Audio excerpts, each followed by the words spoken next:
강혜신의 오늘의 미국.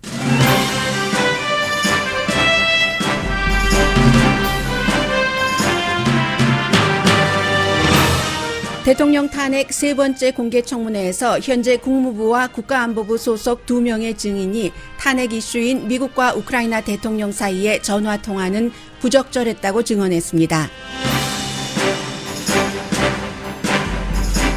군복을 입고 증언 중인 빈디맨 중령은 아버지에게 직접 메시지도 보냈습니다. 40년 전 아버지가 3살짜리 자신을 데리고 이민 온 것은 훌륭한 결단이었고 오늘 미국을 위해 진실을 말하는 아들을 걱정하지 말라는 당부였습니다.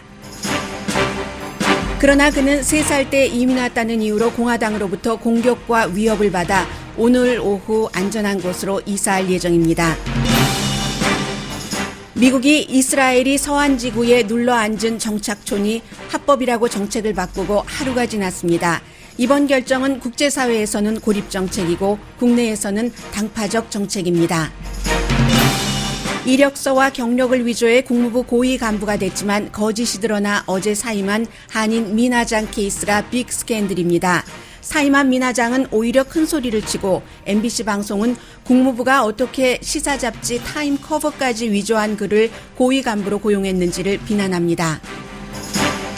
루돌프 줄리아니 대통령 개인 변호사의 아들이 백악관에서 하는 일 없는 부국장 자리에 앉아 있다고 애틀란틱이 보도했습니다. 캘리포니아주가 주정부의 오염 기준치에 못 미치고 트럼프 행정부의 기준에 맞추는 자동차 회사 차를 사지 않을 것이라고 밝혔습니다. 기후변화가 자동차 전쟁을 일으킨 셈입니다. 메이시스가 10월에 메이시스 온라인 사이트에서 물건을 구입한 사람의 정보가 해킹당했다고 밝혔습니다. 트럼프 대통령 측근을 비난하는 방송을 하던 진행자가 방송 도중 방송이 중단되고 해고됐습니다.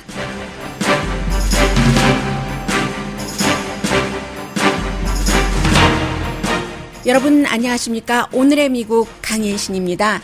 네, 지금 의회에서 청문회가 열리고 있습니다. 세 번째 공개 청문회고 그리고 전부 프로페셔널 또 오늘 2명의 사람들은 한 사람은 국무부, 한 사람은 국가안보부 소속인데 전부 대통령과 우크라이나 대통령의 문제의 7월 25일 전화 통화를 들은 사람들입니다. 그리고 이제 오늘 오후에 또 한 사람 청문회에 나오고 하고 내일이 아주 중요하죠. 유럽연합 대사인 고든 선덜랜드가 나오고 그 뒤에도 금요일까지 청문회가 이어집니다. 피오나 힐이라는 아주 중요한 사람이 있는데 오늘도 마찬가지로 청문회가 열 때 늘 지금 의회에서 하원에서는 민주당이 다수당이기 때문에 민주당의 아담 쉬프가 먼저 이제 뭔가를 얘기를 하고 그리고 공화당의 데빈 누네스 랭킹 멤버죠. 역시 이 사람도 얘기를 했습니다.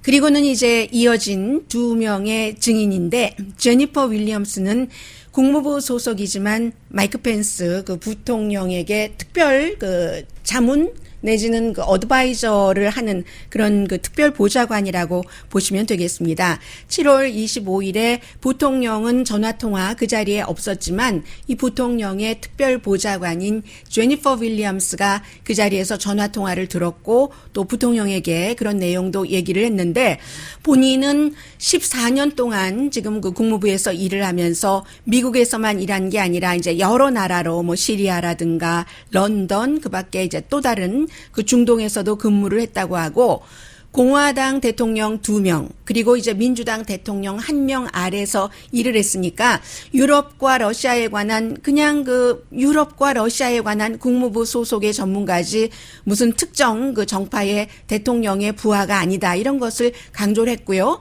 그러나 콘돌리자 라이스 전 국무장관을 아주 멘토로 삼고 있었다라고 얘기를 했기 때문에 콘돌리자 라이스 하니까 저 사람 공화당 아니잖아 민주당이잖아 이런 얘기가 벌써 공화당 쪽에서는 들리기는 들렸고요. 그리고 이제 부통령에 대해서 특별 그런 자문을 했던 사람이기 때문에 여러 가지를 아주 자세히 날짜까지 기억을 하면서 얘기를 했습니다.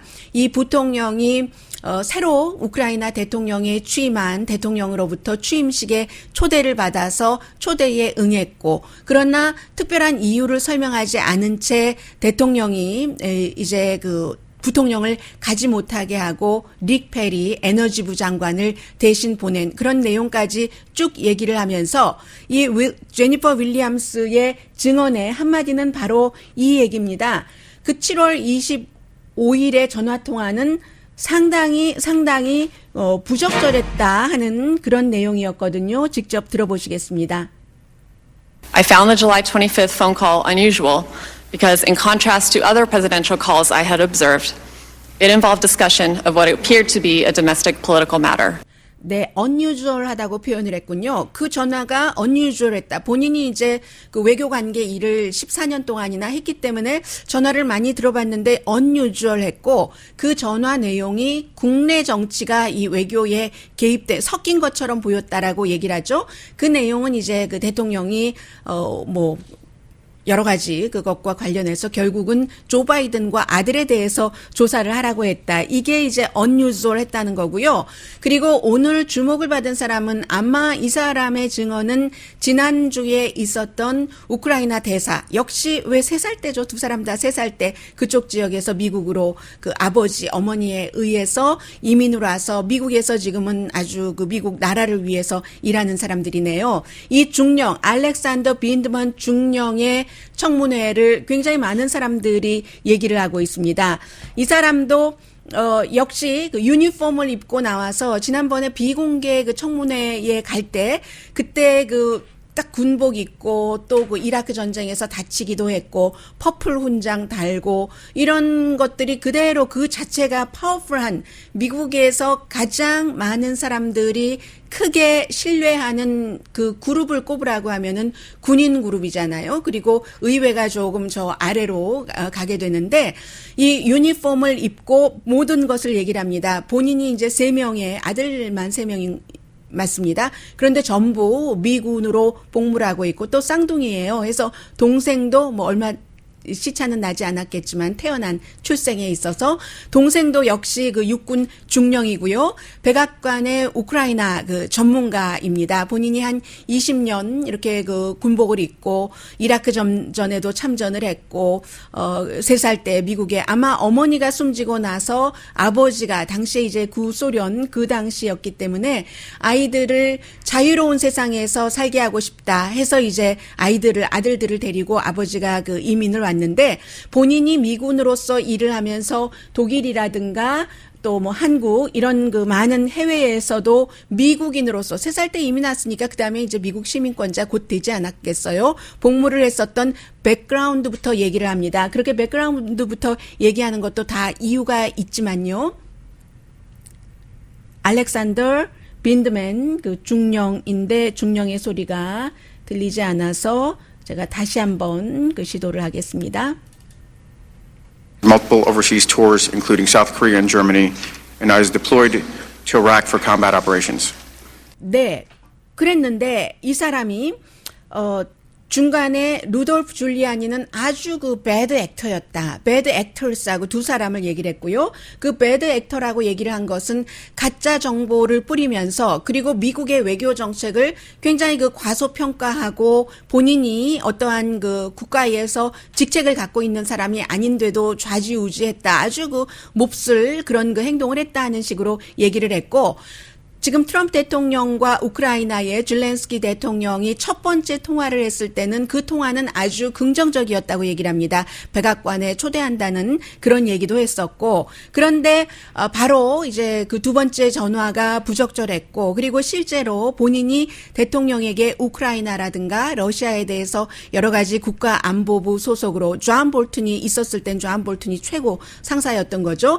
그런 그 자문을 하면서 우크라이나 대사가 개입하지 않고 유럽연합 대사, 그 대통령이 이제 그 선거 기금을 많이 받아서 유럽연합 대사로 임명을 했던 고든 그 선덜랜드를 얘기하죠.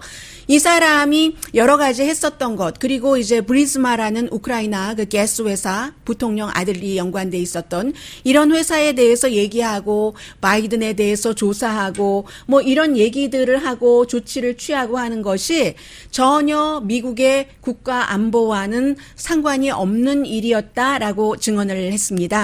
Ambassador Sondland emphasized the importance of Ukraine delivering the investigations into the 2016 elections, the Bidens and Burisma. I stated to Ambassador Sondland. 네. 2016년도의 그 선거에 대해서도 얘기를 하는군요. 2016년도 선거를 미국에서는 전부 그 러시아가 개입했다 하지만 트럼프 대통령이 러시아가 아니라 우크라이나라고 얘기를 하고 있고 그것을 우크라이나 대통령에게 브리즈마라는 이 가스 컴퍼니와 부통령과 아들과 연관된 이것과 함께 조사를 해서 결국은 내년 대선에 뭐 활용을 하겠다. 이런 형태로 이런 것이기 때문에 굉장히 부적절했다라고 얘기를 하고 그리고 이 빈드맨은 지난번에 우크라이나 그 대사 쫓겨난 그 마리아 요바노비치 그 대사와 마찬가지로 자신에 대해서 공격을 하는 것, 캐릭터를 공격을 하는 것은 굉장히 나쁜 일이라고 경고를 합니다. 오늘 아침에 월스트리트저널을 읽어보니까 이 가족들이 지금 너무 위험하기 때문에 신변이 왜 위험하겠어요? 대통령에게 좋지 않은 그 증언들이 나오고 있기 때문에 대통령 지지자라든가 그런 사람들이 너 죽을 줄 알아 뭐 이렇게 위협을 하는 겁니다. 그래서 아마 오늘 이 증언이 끝나고 안전한 군 기지로 가족이 전부 이사를 간다는 얘기가 있는데 이 오프닝 스테이트먼트에서 이 빈드만이 청문회에서 증언하는 것은 지금 똑같습니다. 그 전화는 부적절했다. 한 가지로 지금 여러 명 중요한 증인들이 계속 똑같이 반복을 해서 얘기를 해주고 있고 그 오프닝 스테이트먼트 맨 마지막을 공화당이건 민주당이건 가릴 것 없이 특히 저와 뭐 여러분도 아마 보셨으면 비슷한 느낌을 가지셨을 겁니다. 이민자로서는 이 부분이 가장 와 닿고요. 오늘 로스앤젤레스 시간으로 아침 6시부터 청문회가 시작됐거든요. 그리고 미국의 뭐 진보 매체, 보수 매체 가릴 것 없이 이 부분에 포커스를 두고 있습니다. 그 다음 달이면 이민을 온 지 그 40년이 된다. 그러면 43살인가요? 그렇게 되나요? 그 40년이 된다면서 아버지가 40년 전에 새 아들을 데리고 구소련 치하에서는 그게 되지 않으니까 자유와 이런 게 없으니까 우리 아이들은 나는 그렇게 살지 못했어도 내 인생의 어떤 그 부분을 우리 아이들은 그 자유로운 곳에서 살게 하겠다 해서 미국으로 난민 자격으로 이주하겠다고 했던 그 아버지의 결정은 상당히 용기 있었다라고 그 아들이 얘기를 합니다. Next month will mark 40 years since my family arrived in the United States as refugees. When my father was 47 years old, he left behind his entire life and the only home he had ever known to start over in the United States so his 3 sons could have a better and safer lives.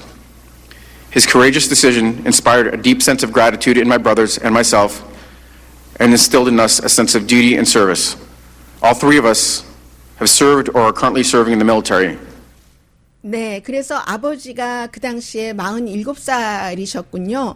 아버지가 그 평생을 살아왔었던 그 47년을 살았던 그 땅을 버리고 알지 못하는 미국으로 아들들을 위해서 왔고 그리고 그 아들 3명은 지금 전부 군인으로 그 복무를 하고 있다는 얘기를 했습니다. 그리고는 마지막에는 이제 그 중령이 Dad 얘기를 하면서 아버지 내 걱정하지 마세요. 아버지가 그렇게 용기 있는 결정을 40년 전에 했고 내가 지금 미국을 위해서 이렇게 그 복무를 하고 국가안보부에서 중령으로 일을 하면서 미국이라는 자유국가의 자유와 안보와 공정함과 그 열린 세계로 가는 이런 것을 그 지키는 데 있어서 진실을 증언하는 것에 대해서 아버지 걱정하지 마세요 라고 Dad 하고 얘기를 합니다. Dad, I'm sitting here today in the U.S. Capitol talking to our elected professionals is proof that you made the right decision 40 years ago to leave the Soviet Union and come here to the United States of America in search of a better life for our family. Do not worry. I will be fine for telling the truth. Thank you again for your consideration. I'll be happy to. 네, do not worry. 아버지, 내가 진실을 말하는 것. 내가 지금 미국의 의사당에서 선출된 공직자 앞에서 진실을 말하는 것에 대해서 아버지, do not worry. do not worry, 아버지에게 do not worry 하면서 이제 이 청문회가 끝나고 나면은 아들은 그 가족들과 함께 뭐 결혼하고 하지 않았겠어요? 그 안전한 군 기지로 가서 그곳에서 진실을 말한 좋은 대가죠. 그런 그 이사 새로운 그 삶을 그곳에서 또 그 시작을 해야지 되는 그런 오늘의 미국입니다.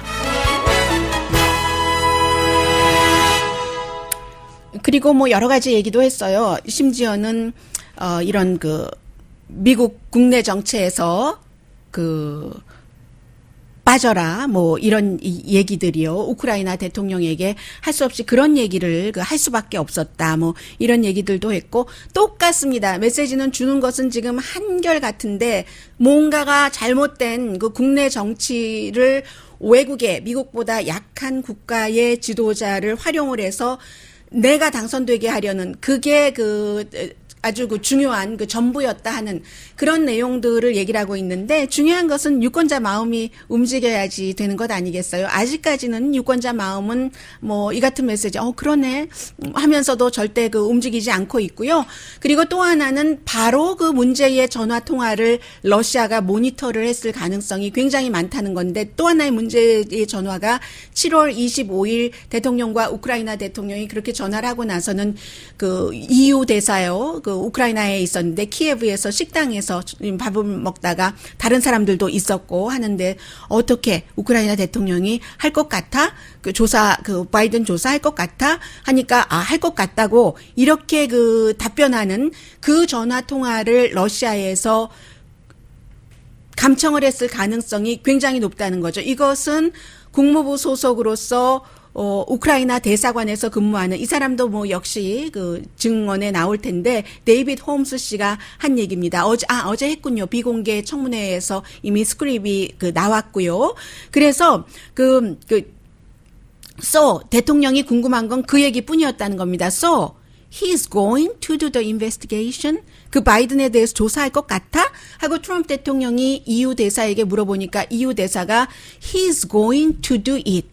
이 얘기 굉장히 그 대통령이 관심이 있었다. 그런데 왜 그 러시아가 이러한 것을 감청을 할 수 있느냐면요. 물론 러시아가 뭐 여러 가지 그 감청 기술이라든가 정보력이 뛰어난 것도 있지만 우크라이나의 큰 전화 회사 세 군데 뭐 예를 들어 미국의 뭐 T-모빌이 있고 버라이전이 있고 스프린트가 있고 AT&T 이렇게 네 군데가 큰 곳인데 우크라이나에 있는 세 군데의 전화 회사 가운데 두 군데 전화 회사 지금 이 국무부 관계자가 얘기하기를 세 군데가 다 아니라면 두 군데 전화회사의 대주주는 러시아랍니다. 러시아니까 당연히 그 대주주로서 여러 가지를 감청하고 뭐 할 수 있다는 얘기겠죠.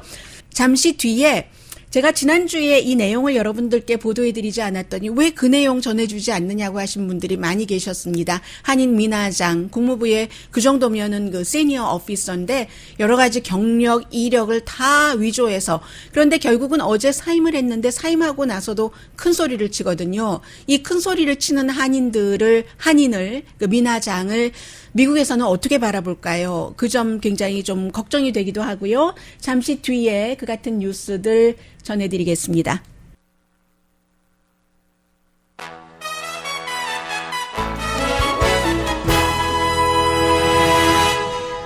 라디오 서울 방송 오늘의 미국 듣고 계십니다.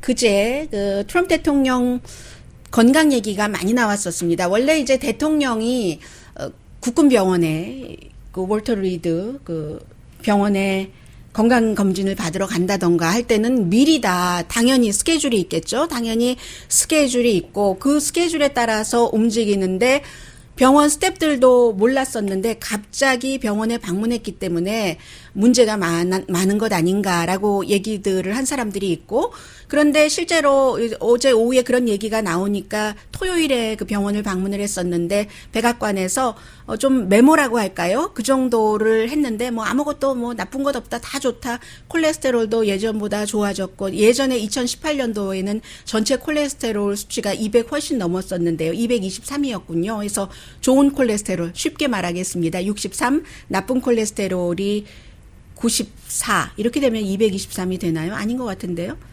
그 다음에 중성이 있어서 그런가요? 아닌데요. 뭐 제가 계산 잘못한 것 같아요. 계산 원래 잘못하잖아요. 그리고 이제 올해 초에 조금 좋아져서 나쁜 콜레스테롤이 그래도 많네요. 아무튼 그렇습니다.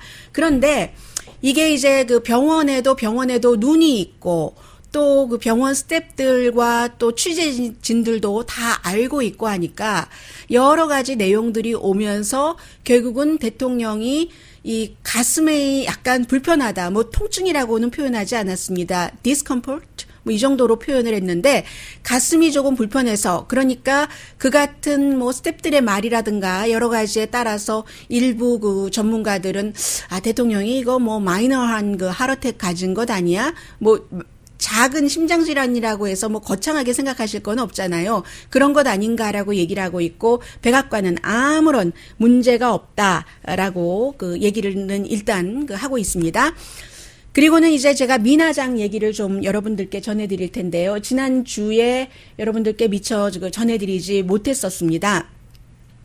원래 MBC에서 그것도 이제 그냥 좀 루키 기자가 보도를 한 게 아니라 안드레아 미첼이 여성 앵커고 지난번에 연방준비제도 의장 알란 그린스펀의 와이프잖아요. 이 사람이 저널리스트로서 일한 지가 좀 됐고요. 아주 좀 된 게 아니라 아주 많이 됐고요. 해서 이 안젤리아 미첼이 지난주 11월 12일이었습니다. 그 당시에 이제 얘기를 하기를, 어떻게 국무부에서 이런 사람이 고위직에 있을 수가 있을까? 왜냐하면 국무부의 고위직, 국무부의 분쟁안전 부차관보입니다. 이 정도면 시니어 직급이기 때문에 시니어 직급으로 일하려면은 여러 가지 뭔가 신원조회 같은 것이 있었어야지 되잖아요. 그런데 그 사람이 얘기를 했었던 이력서라든가 이런 모든 것들이 다 사실과 다르다는 그런 얘기였어요. 안드레아 미첼 Here's the 앵커입니다. question. How could a senior State Department official get a job in a critical position that usually requires a security clearance with a resume loaded with embellishments and misleading claims? That actually happened. According to an exclusive NBC News investigation in April, Mina Chang was appointed Deputy Assistant Secretary in the State Department's Bureau of Conflict and Stability Operations. 지금까지 제가 말씀드렸던 것 She falsely 얘기하고요. claimed to be a Harvard Business School alumna, said she addressed both the Democratic and Republican national conventions, get that, and implied she had testified before Congress. Chang also said she had been featured on the cover of Time magazine for her work as CEO of a nonprofit called Linking the World. None of that is true. 네, 다 이게 true가 아니라고 얘기를 하는데, 하버드 경영대학원을 졸업했다던가, 7주짜리 코스 다녔다고 하죠. 그리고 여러 가지 이력서를 많이 부풀렸어요. 예를 들어서 Army War College, 육군 대학원 졸업했다. 이력서에 그렇게 써 있는데 나흘짜리 세미나에 갔고요. 그리고 지금 안드레아 미첼이 얘기한 것처럼 시사주간지 타임의 커버 스토리로 나왔다고 하는데, 이건 여러분들 다 아시잖아요. 친구들이 해주잖아요. 시사주간지 이건 미국 대통령도 그랬네요. 본인 골프장에 이렇게 시사주간지 타임의 커버처럼 된 것 크게 이렇게 붙여놨었고, 나중에는 대통령이 되고 난 뒤에는 시사주간지 타임의 커버가 되기는 했지만, 그리고 또 링크 더 월드라는 비영리 기구, 남을 도와주는 그런 기구의 CEO다 했는데 모든 게 다 사실이 아니다라고 얘기를 하고 있습니다. 이력서를 부풀렸다는 것이고, 그것뿐만이 아니라 또 여러 가지 아프가니스탄 같은 데 가서 비영리 기구에서 사람들을 돕는 일을 하고 또 돈을 지원하고 이랬다고 하고, 비디오를 찍어서 비디오를 또 웹사이트에 올리고, 그런 것도 다 가짜였다는 얘기입니다. 심지어는 아프가니스탄에 가서 이 여성들, 숨어 지내는 여성들과 본인이 사진을 찍었다고 하는데, 그게 그 장소에 간 것 자체도 국방부 그 계약자의 돈으로 가서 거기서 이제 그렇게 일을 하고 그 마을 사람들 미국 국방부와 계약을 해서 뭔가를 그 일하는 그 사람들의 그 와이프였다는 그 얘기고요. 뿐만이 아니라 뭐가 많거든요. 본인이 만나는 사람들에 대해서나 뭐에 대해서나 또 뭐가 있나요? 자신이 무슨 상을 받았다고 하는데, 큰 상을 받았다고 하는데, 그런 상도 없고, 또 유니버시티 하와이에서 어떤 국제 개발에 관한 학위를 받았다고 하는데, 뭐, 휴머니테리안, 뭐, of the year, 뭐, 어쩌고저쩌고, 뭐가 길어요. 그런데 그 유니버시티 오브 하와이에는 그런 프로그램도 없다고 하고, 그래서 이제 MBC가 이제 4월 달부터 이것을 알고 조사를 했다는 거죠. 그런데 미나챙의 얘기가 이제 그 시사주간지 타임에 대해서는 누군가가 어떻게 타임 커버 스토리까지 나오고 하고 막 인터뷰하니까 뭐라고 얘기를 하냐면요. 미나창의 목소리를 직접 들어보시겠습니다. 본인이 뭐 드론 프로그램 같은 것으로 재해 지역에 많은 그 도움을 주고 하는 그런 일을 했기 때문에 그게 아마 그 시사주간지에서는 굉장히 인상적이었는가 보다. 그래서 커버 스토리로 나왔다라고 분명히 얘기를 했거든요. Let's tell me about this cover and how this came to be. Well, we started using drone technology in disaster response, and so that was when the whole talk of how is technology being used to save lives in disaster response scenarios are being used, and I suppose I brought some attention to that. 네. 이 테크놀로지가 재해 지역에서 어떻게 활용될 수 있는가 그것 때문에 아마 내가 집중을 받게 된 것 같다 이렇게 얘기를 하잖아요. 그런데 이제 어제 사임을 하면서는 MBC 방송에서 또다시 이민아 장의 그 대변인에게도 물어보고 공무부에도 물어보고 이거 이력과 경력이 다 부풀려지고 가짜인데 어떻게 이럴 수가 있는가 하고 추궁을 했더니 추궁이라기보다는 이제 그 취재하는 과정이죠. 2시간 30분 만에 사임을 하면서 미나챙이 얘기를 한 게 나는 부당하게 처우당했다. 상관이 나를 보호하지 않았다. 언론의 가십과 스캔들로 내가 그냥 그야말로 두드려 맞는 것을 국무부에서 내버려뒀다. 나는 내 사임하는 것도 본인이 잘못해서 사임한다고 하지 않았고요. 이 사임하는 것 자체가 시위다. 항복하는 게 아니다. 나는 미국과 미국인을 위해서 아주 그 진실되게 일하기를 원했고 지금까지 그래왔다. 진실에 대한 신뢰 이건 무슨 말인지 모르겠어요. 아무튼 한국말로 번역을 하면 그렇게 됩니다. 나는 이 나라를 사랑하고 나라를 위해서 일하려고 했는데 내가 결국은 부당한 처우를 받았고 부당하게 이 자리에서 시위하는 격으로 물러난다. 이런 그 성명을 발표를 하니까 이거 뭔 소리야. 그렇지 않겠어요? 이거 뭔 소리야? 지금 이런 정도로 나왔고 그러면 그 MBC 방송은 왜 이것을 취재를 했는가? 이전에는 더 큰 일을 주려고 했다고 합니다. 10억 달러 아시아에 관한 그런 일인데 그런 일을 이 미나챙에게 주려고 했고 미나챙이 했었던 지금까지의 이력을 보면 단 한 가지만 분명하게 드러났는데 마이크 폼페오 국무장관과 친한 국무부의 이제 또 다른 웨스트 포인트 출신의 어떤 사람이 미나챙이 뭐 하는 일에 대해서 뭔가 조금 뭔가 기부를 했다고 하던가요. 관련 재단에 5,000달러를 그렇게 하면서 미나챙이 국무부에서 일하게 됐다. 그런데 정말로 10억 달러를 좌지우지할 수 있는 일을 주게 하려고 했는데 의회에서 이거 좀 이상하다 하고 의회에서 국무부를 향해서 조사를 해야 된다라고 얘기하기 전까지는 정말 그런 그 일을 이 미나챙이 맡을 수도 있었다 하는 그런 내용입니다. 아마 MBC 방송에서 또 다른 그 보도가 나오지 않을까 생각이 되는데 뭐 유네스코 관련 일을 뭐 큰 일을 뭐 하려고 했다고도 하고요. 미국이 어찌 보면 언어 시스템으로 가고 있기 때문에 내가 보통 대체적으로 지금까지는 사람들이 말하는 것을 믿었잖아요. 이력서가 됐건 무엇이 되었건 물론 트럼프 대통령이 나오고 난 이후에 많이 달라지기는 했지만 그렇습니다. 그래서 이 정도로 어리숙하다 정말로 그 언어 시스템이 있었던 미국이기 때문에 그런 게 있고 또 하나는 지금 행정부가 이렇게 그 중요한 직책도 사람 신원 같은 것도 제대로 해보지 않고 이렇게 했는데 백악관에서도 마찬가지로요. 루돌프 줄리안이 아들이 31살이거든요. 그런데 백악관에서 이런 직책이 있다고 하네요. 뭐 퍼블릭 리에종 뭐 있을 수 있죠.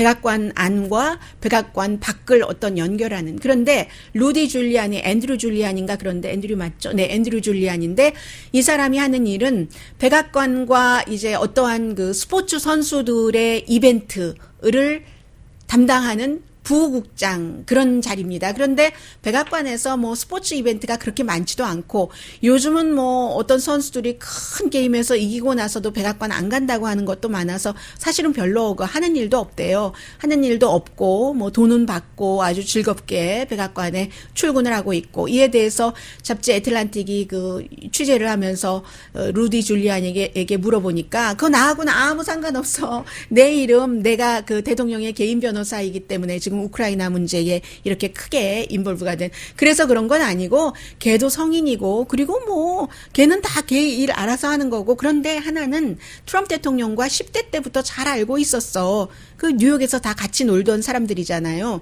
그래서 이제 그런 얘기를 하고 있고 지금 루디 줄리아니는 사실 이 앤드류의 엄마와는 그 이혼 그 수속 중이고요. 그런데 가만 보면 지금 트럼프 행정부의 어떤 그 직책을 준다던가 하는 일들이 굉장히 허술한 것은 사실입니다. 루디 줄리안이 아들뿐만이 아니라 그 마이클 플린이라는 첫 번째 국가안보보좌관, 그 국가안보보좌관도 좀 뻔뻔스럽긴 했어요. 본인이 국가안보보좌관으로 일하면서 그 아들을 그 자신 밑에서 일하도록 돈 주고 그런 일이 있었고 하긴요 뭐.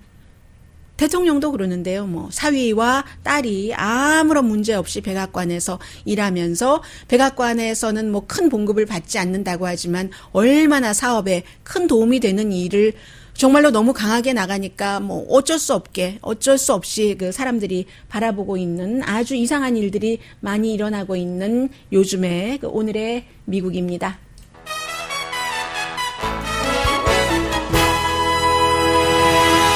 라디오 서울 방송 오늘의 미국 듣고 계십니다. 이 케이스는 완전히 뭐 지구 온난화, 기후 변화가 미국 정부, 연방 정부와 캘리포니아 주 정부의 그 싸움으로 이어졌고 그 싸움이 결국은 고스란히 자동차 회사의 그 어려움으로 간 케이스입니다. 캘리포니아 주에서 어제 저녁에 발표를 했습니다. 주 정부도 이제 이런 것을 오염도라든가 공기의 청정도라든가 이런 것을 관리하는 곳이 뭐 여러 곳이 있지 않겠어요? 그래서 그곳에서 우리 캘리포니아 주는 어떤 그 특정한 자동차 회사의 그 브랜드 네임을 얘기하지는 않았고요.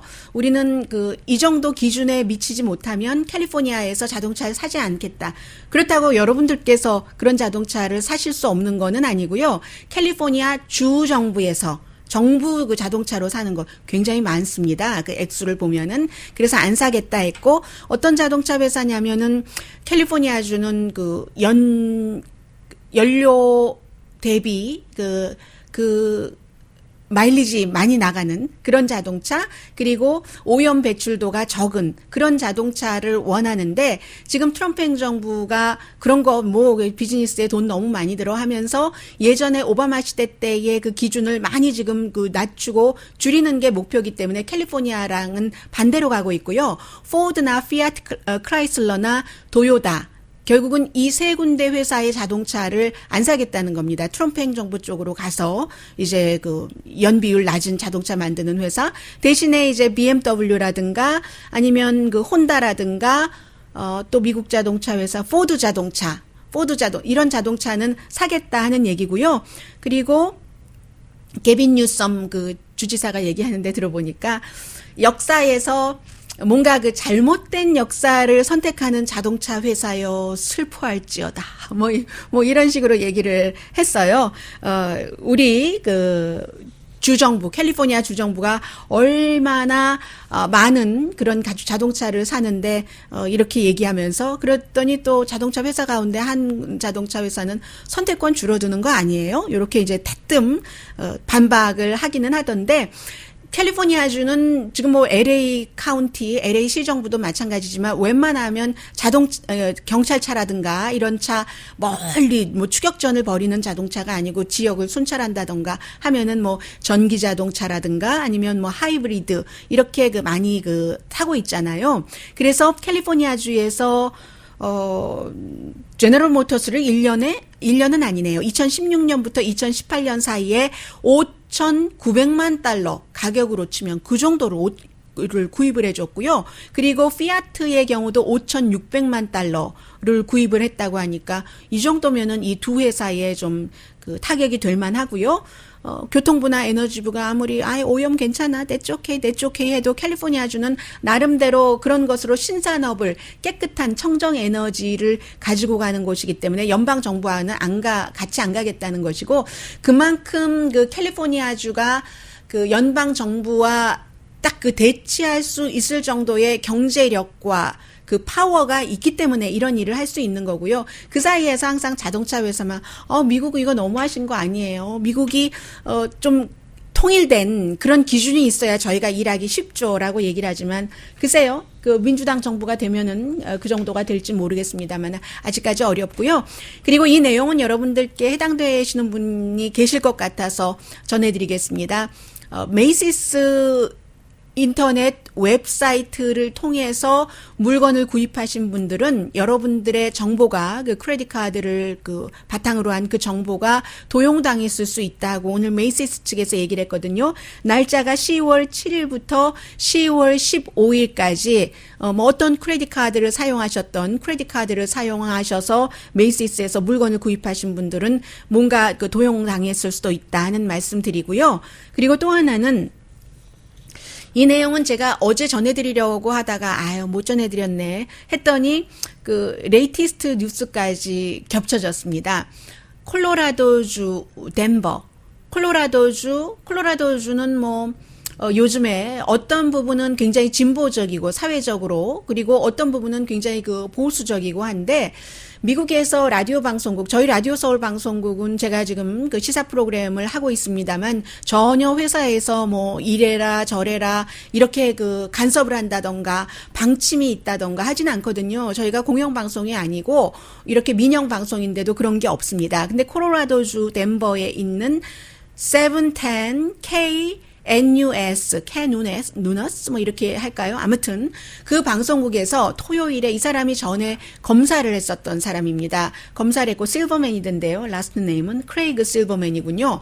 주말마다 3시간짜리 그 라디오 프로그램을 하는데 이 라디오 프로그램에서 지난주에는 로저 스톤이라든가 왜냐하면 대통령의 그 자문이었던 사람이 7개 그 유죄 그 판결을 받아서 이거 다 합쳐지면은 지금 76세인데 50년을 감옥살이를 할 수 있는 거잖아요. 줄리안 아산지와 자주 접촉을 했고 아산지가 있는 곳에도 찾아갔고 그래서 아산지가 러시아로부터 힐러리 클린턴과 민주당의 이메일을 받아서 러시아가 해킹한 것을 줄리안 아산지의 위키릭스가 뿌려서 트럼프 대통령에게 플러스 힐러리 클린턴에게 마이너스 그런데 그게 나중에 알고 봤더니 실제보다 이 그 로저 스톤이 트럼프 대통령 캠프 측과 더 자주 접촉을 했고 그러니까 트럼프 대통령이 이것을 얼마나 알고 있었는가 뭐 이런 것들이 다 지금 문제가 되잖아요. 이 로저 스톤에 대해서 이 그 진행자가 실버맨이라는 사람이 비난을 하고 공화당도 조금 비난을 했답니다. 공화당이 대통령이 잘하는 것은 잘했다고 하지만 잘못하는 것은 잘못했다고 하지 어찌 나라를 이렇게 이끌 수가 있는가 하는 방송 도중에요. 제가 지금 방송하고 있는 도중인데 이 방송이 갑자기 확 끝나고 12시에 임승찬 앵커의 정오 뉴스가 따다다다다다다다다 나가겠다는 거예요. 이 사람이 너무 깜짝 놀라서 이제 바뀐지 옆인지 그 뉴스의 프로듀서가 있으니까 프로듀서에게 눈을 맞췄더니 프로듀서가 내가 아니야 라는 거예요 하고 그래서 뉴스 디렉터가 그랬다는 겁니다. 그래서 이 사람의 얘기는 내가 방송 도중에 트럼프 대통령에 대한 비난 방송을 했다고 해고당했다라고 얘기를 했는데 그 뒤에 레이티스트 뉴스가 또 나온 거예요. 이 방송사 측에서는 크리스찬 메시지를 많이 전하는 방송사인데 우리 그래서 그 사람 해고한 게 아니라 이 사람이 다른 경쟁사에 가려고 해서 그랬다 하는데 아니 다른 경쟁사에 가려고 한다고 방송 도중에 방송하는 걸 딱 끊고 뉴스를 내보내고 이건 좀 아닌 것 같은데요. 아무튼 이 정도로 특히 크리스찬 그 뷰 포인트를 전하는 사람이나 교회라든가 그런 곳에서는 지금 더 첨예하게 그렇지 않은 사람들과 직원이 됐건 아니면 고용했었던 하이어한 사람이 됐건 그런 그 일들이 일어나고 있다. 굉장히 아마 미국의 2020년도 선거가 끝난 뒤에는 복잡한 일들이 예민한 문제들이 서로 티격태격하는 일들이 지금 다음 주 목요일이죠. 다음 주 목요일이 땡스기빙 데이 맞죠? 땡스기빙 데이 때 가족들과 정치 얘기하지 마세요. 정치 얘기 안 한다는 게 예전에 한국에서만 있었던 그런 일들이 아닙니다. 미국에서도 요즘 이런 일들이 이렇게 일어나고 있습니다.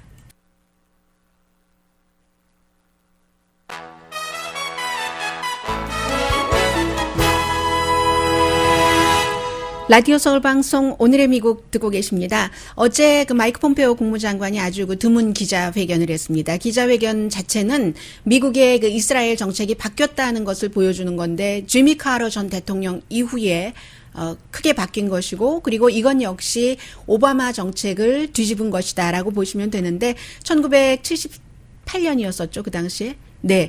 국무부의 그 입장, 그 법적인 입장이라고 말씀드릴 수 있겠는데 이스라엘이 이제 그 서안 이쪽에서 계속 이제 야금야금 하면서 정착촌을 만들어서 그쪽에 있던 그 팔레스타인 사람들을 내쫓고 하는데 서안뿐만이 아니라 골란고원도 그렇고요. 그리고 이제 동예루살렘도 그렇고 그런데 이게 이제 국제사회에서 문제가 되는 것은 만약에 그 이스라엘과 팔레스타인이 두 개의 국가가 됐을 경우에 두 국가 전부 어떤 곳은 성지로 하고 이런 문제들이 있기 때문에 유엔에서도 이스라엘의 이 같은 행위가 나중에 평화 협상을 하고 팔레스타인과 조율을 해서 이 문제를 해결을 해야지 되는데 그렇게 정착촌을 만들고 하는 것은 불법이다라고 국제사회에서 지금 전부 불법으로 보고 있습니다. 그런데 미국 국무부만 과거에는 미국도 역시 그렇게 생각을 했는데 마이크 폼페오 국무장관이 딱 그 기자회견에서 골란고원, 동예루살렘, 서안지구 정착촌은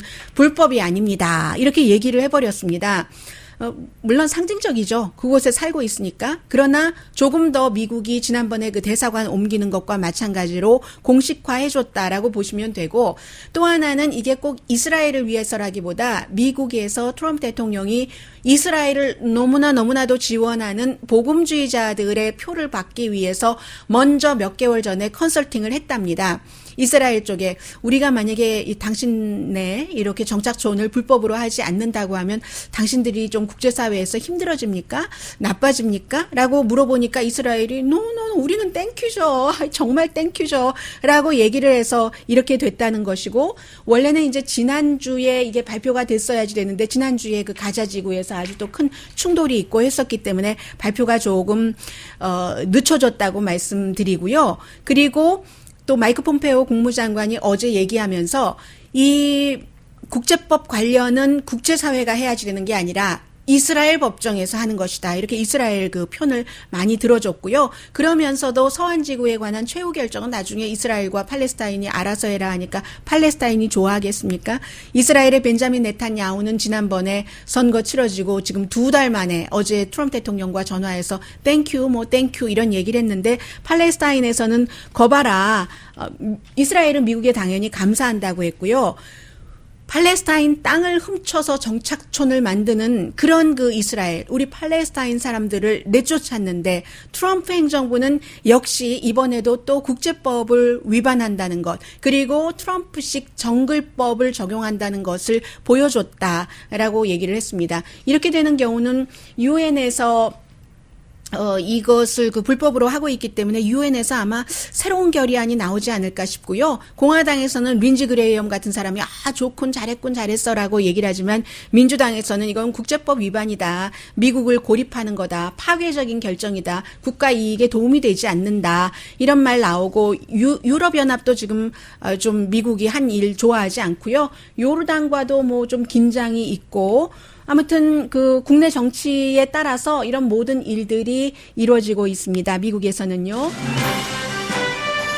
어떤 분께서 그 빈드맨 중령의 얘기를 들으시면서 눈물이 나네요라고 얘기해 주신 분도 있고 어떤 분은 라디오 서울 좋은 회사네요라고 얘기를 하셨어요. 그래서 무슨 방송을 듣고 저렇게 댓글을 달아주셨을까 했더니 아마 라디오 서울이 이 방송의 그 진행자의 어떤 이렇게 해라 저렇게 해라 하지 않는다는 자율권을 준다는 의미에서 그러신 것 같아요. 그분 아이디어 아주 좋습니다.